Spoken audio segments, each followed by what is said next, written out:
गोजोनथाव मोनसे रादाब बिटिआर बासिनि थाखाय जे बिटिसिआव थानाय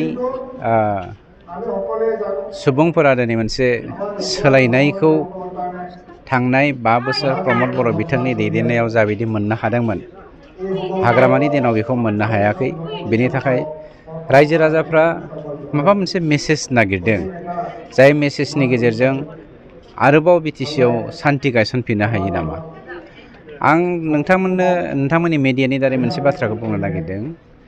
बिपिएफआ मोनसे मार्का दङ। बिपिएफ हिसाबै बे मार्काया जादों बिपिएफ माने असान्थि, बिपिएफ माने कारापसन, बिपिएफ माने सिन्डिकेट। बे मार्काखौ दिनै 35 लाख बिटिसिनि जाति जनगोष्ठीया भारतीय नागरिकफ्रा हमदांनो हादों, जायनि जाहोनाव बै लेखा गोरों सुबुंफोरनि गेजेरजों बर' हारिखौ दैदेननायजों लोगोसे बिटिसिखौ सान्थि माबोरै बोलांनो हायो, गुबुन गुबुन जाति जनगोष्ठीखौ माबोरै जौगाहोनो हायो, बे थांखिजों दिनै बयबो ज' जाजाय ओंखारबोदों। नङाबा मोनसे बाथ्राखौ नाय नोंथाङा, दिनै बिटिसिखौ सालायदों बिपिएफआ, आरो सालायदोंब्लाबो बिथांमोना जे सोरजोंबा दैदेनजादों नोंथांमोना गोबाङै मोजाङैनो मिथिगौ।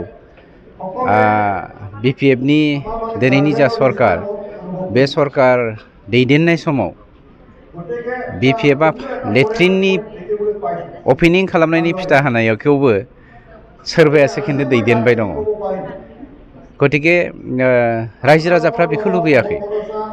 आरो बिथांमोननि जा मार्का ब्रान्ड होननानै बुंगोन जायखौ जोङो, बेयो बिपिएफ माने असान्थि, बिपिएफ माने कारापसन, बिपिएफ माने सिन्डिकेट, बेनिफ्राय माबोरै बारग'नो हागोन बे थांखिनि दिनै रायजो राजाफ्रा मेसेजखौ मोनदों आरो ज' जाजाय फैदों। जिहेतु आसाम बिधान सभा बिसायख'थिया खाथिनि सायाव खाथि फैबाय दं, इउपिपिएल राजखान्थि हिसाबै माबायदि साखाफारा नागिरबाय? जोङो 100% साखाफारा। जोंहा पार्टियाव मोनसे सिस्टेम दं, डिसिप्लिन दं, आरो बे आब्रुथि बायदिनो जोङो दावगालांगासिनो दङ। आरो बिटिसिआव थानाय गासैबो मेलेमजिबिफोरनि सुबुरुन लानानै दिनै जोंनि पार्टिनि मोनसे सिस्टेमजों 15थायाव 15थाखौनो गेलेनो थाखाय बिजाथिखौ अलरेडि सिङाव सायख'बाय। बेखौ जोंनि पार्टिया मोनसे सिस्टेम बायदि थांगोन। गतिके खोब खम समनि गेजेरावनो 15था सिटनि जोंनि बिजाथिफोरखौ जोंना आफादगिरि बिथाङा फोसावनो थांगासिनो दङ। गतिके जोङो 100% साखाफारा जानानै दङ। जिहेतु मार्चआव रायजो सभानि बिसायख'थि जानो थांगासिनो दं, बियो ओरैनो मा होनो मेडियानि बुंब्रुं बांब्रां रायलायनायसो।